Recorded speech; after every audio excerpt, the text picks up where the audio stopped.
Joss. Aujourd'hui, je vais vous montrer comment on utilise le réchaud BRS12A qu'on peut retrouver sur Amazon.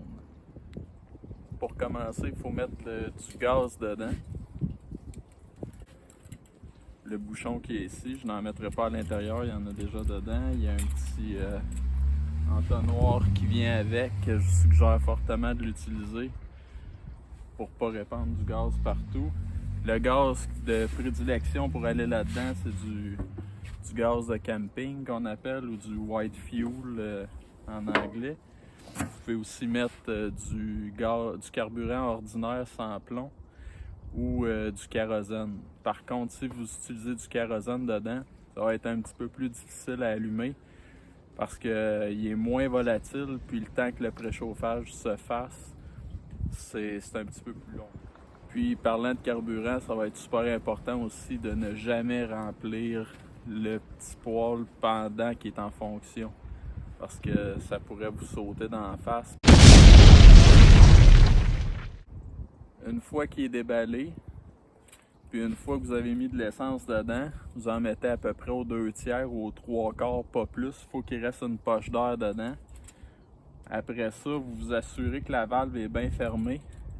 Puis vous pouvez commencer à bâtir de la pression dedans. Vous pouvez donner une bonne quarantaine de coups pour être sûr qu'il y ait de la pression. Puis en même temps, vous allez vous assurer que le système est étanche. Une fois que vous êtes certain qu'il y a assez de pression dedans, vous pouvez venir ouvrir les pattes ici. On va s'en servir pour pouvoir le stabiliser. Une fois que ça c'est fait, vous pouvez ouvrir les pattes sur le dessus pour pouvoir stabiliser aussi le contenant sur lequel vous allez faire réchauffer vos affaires.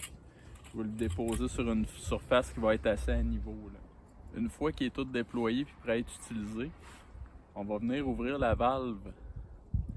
Puis on va attendre que le liquide coule à l'intérieur. Quand on va ouvrir la valve, on va voir du liquide s'échapper du petit jet qui est juste au milieu. Vous le voyez.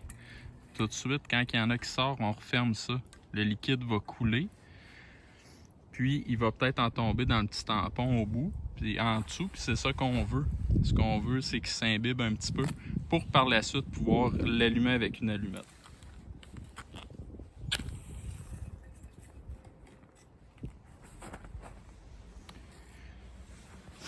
Puis après ça, une fois qu'on l'a allumé, on va le laisser réchauffer un petit peu. Le gaz qui est liquide est en train de brûler. Puis ce que ça fait, c'est que c'est en train de réchauffer la petite partie métallique qui est juste au-dessus, le tuyau qui passe par-dessus la flamme. Ce tuyau-là, ça s'appelle le générateur. Ce qui se passe là-dedans, c'est que le gaz qui est liquide va devenir vapeur.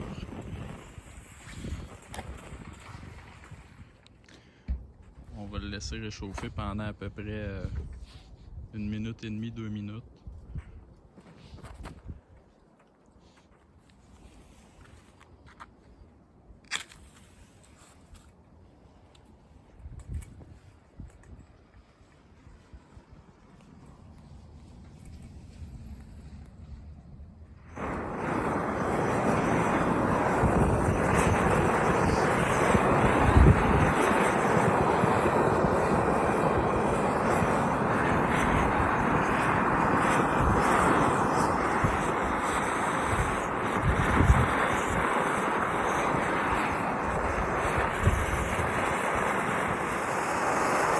Que le feu est bien réchauffé et que le gaz devient vapeur, là.